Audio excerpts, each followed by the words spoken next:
出发！我们今天去水族馆。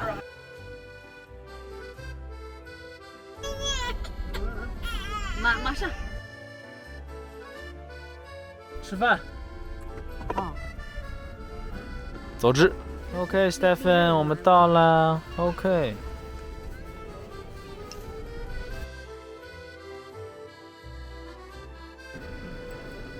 马上就要 Halloween 了，哇！这是我们 Stephen 第一次来水族馆哦。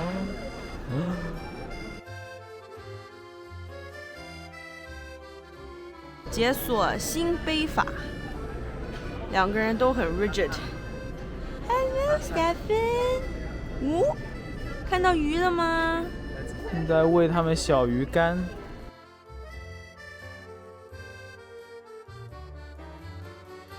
Stephen， 有个小甲鱼。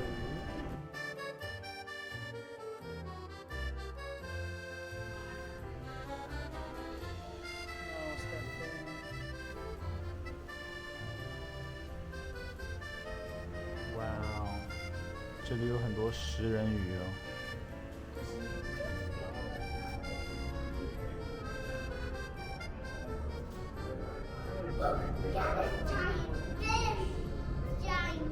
That's a dragon, Stephen. Oh my goodness. Oh my, oh Lord.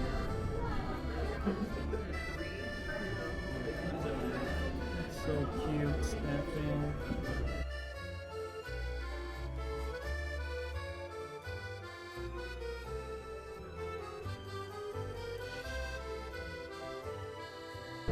Finding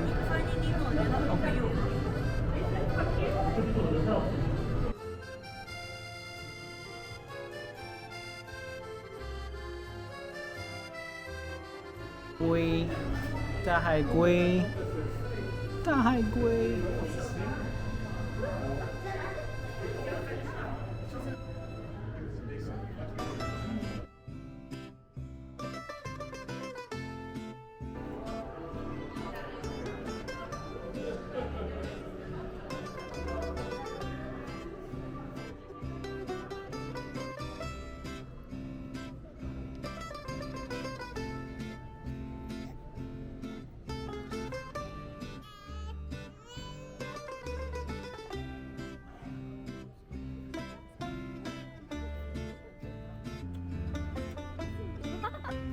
哇哦！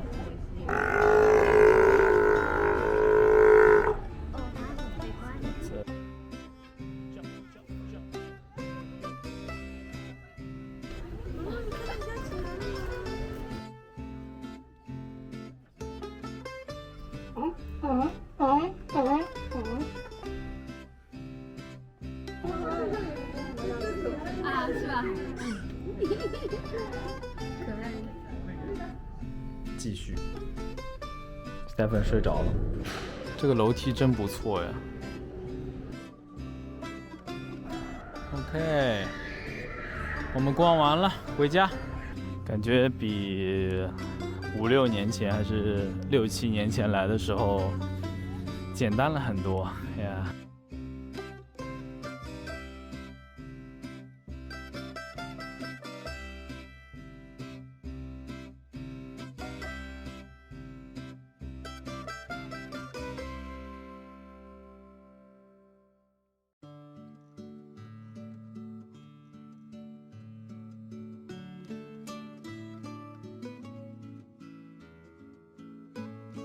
慢点，慢点，慢点。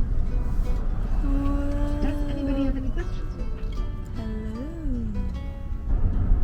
Welcome to San Francisco. And this is Vancouver. Thank you very much. Vancouver never play itself.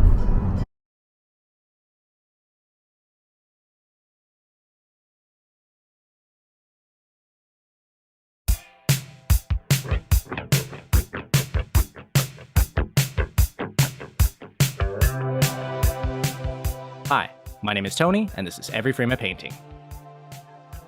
The first time I ever felt like a movie lied to me, I was 8 years old, and it was Homeward Bound 2, Lost in San Francisco.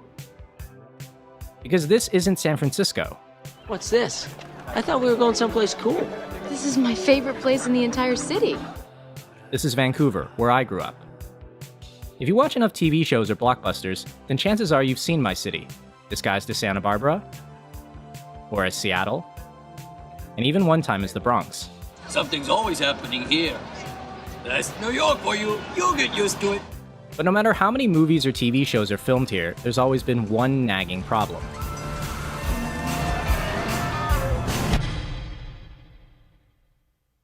We never actually see the city. It's always pretending to be somewhere else. I'm in Vancouver downtown, Robson Square, and on location on set of The Interview. This is where Seth Rogen and James Franco, they're supposed to be in North Korea, so check it out. You are fucking stupid and you are fucking ignorant, Dave. We notorious, huh? Ain't nobody can bang with us. Rascals checkmate, cardinal and thrust. Vancouver is actually the third biggest film city in North America. But we're so hidden, we even have movies about how we're not featured in the movies. My specialty is disguising Vancouver so it looks like an American city. But how do you fake one city as another without the audience noticing? Well, first you need to know the city, and Vancouver is kind of a chameleon. In Mission Impossible Ghost Protocol, it plays Seattle, and Eastern Europe, and even India, all within a 15-minute drive of each other.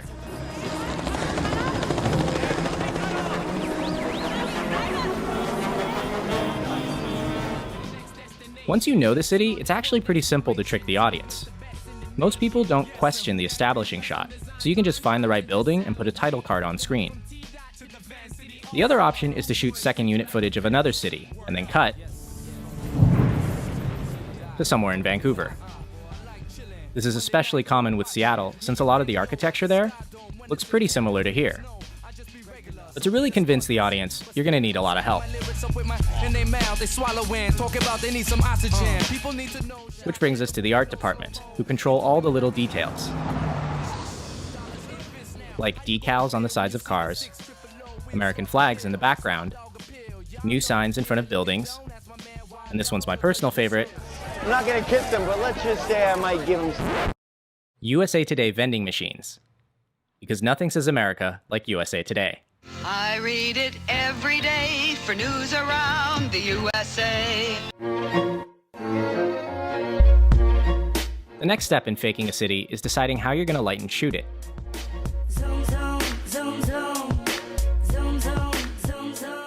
One of the best ways to disguise Vancouver is to film at night in shallow focus. This is to avoid pulling a rumble in the Bronx, when they pointed the camera north and you could clearly see the mountains. It's kind of remarkable what you can get from a location by changing the angle and the lighting. This is the Orpheum Theater on a tripod from a high angle, and here's the exact same entryway from a low angle, handheld. Last but not least, there's the VFX team, who composite specific elements into the shot. Sometimes it's a landmark, like Alcatraz, the Transamerica Pyramid, or the Space Needle. But other times, they'll change almost the entire frame. This is Front Street, playing Japan, and here it is again, playing future Chicago. And it's all these little details that help us believe the illusion, so that a character can jump out of a window in Vancouver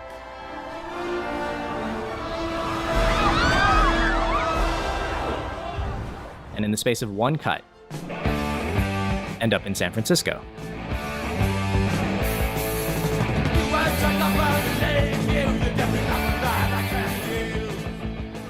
But what does it mean for a city if it's always playing somewhere else? Well, for Vancouver, it means that our on-screen image is kind of generic. What you've seen in the movies is mostly downtown, like the glass buildings along Burrard Street, and the area around Gastown, like this alley off Cambie. The city is kind of like one giant backlot, a bunch of anonymous buildings that can stand in for anywhere else. Even when the movies do go somewhere unique, they have a way of typecasting it. For instance, BCIT's aerospace campus actually looks pretty cool. But it's always turned into some vaguely dystopian government facility. Everybody walks around waving a special badge, and they try to maintain order, but of course they can't.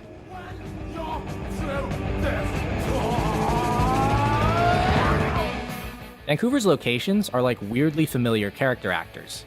For instance, the city's two biggest universities play opposite roles on screen. SFU, with its concrete staircases, never plays a university. It's either a military base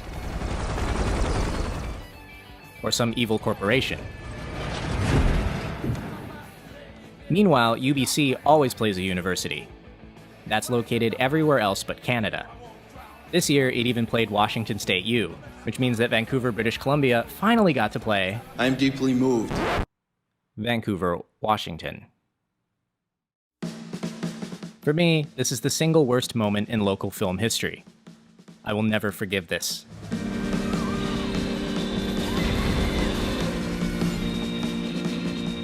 But if filmmaking today is global, why do so many of our stories take place in the same four cities?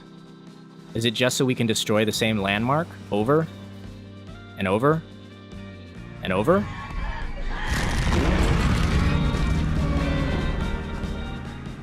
By the way, take a guess where all four of these films were shot. Who wants to go to Vancouver?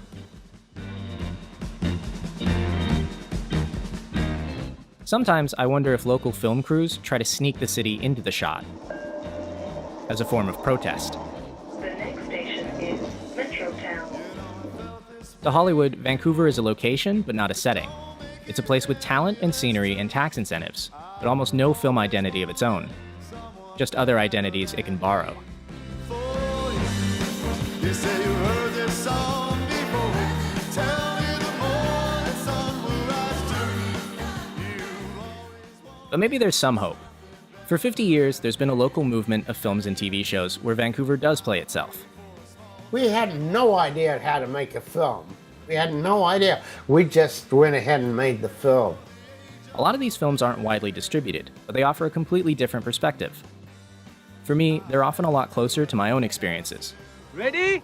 As a child of immigrants who mostly explored the city on foot. Dad?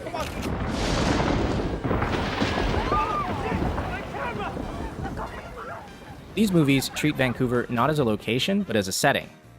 And they capture the things that are unique to us. So we need these images more than ever.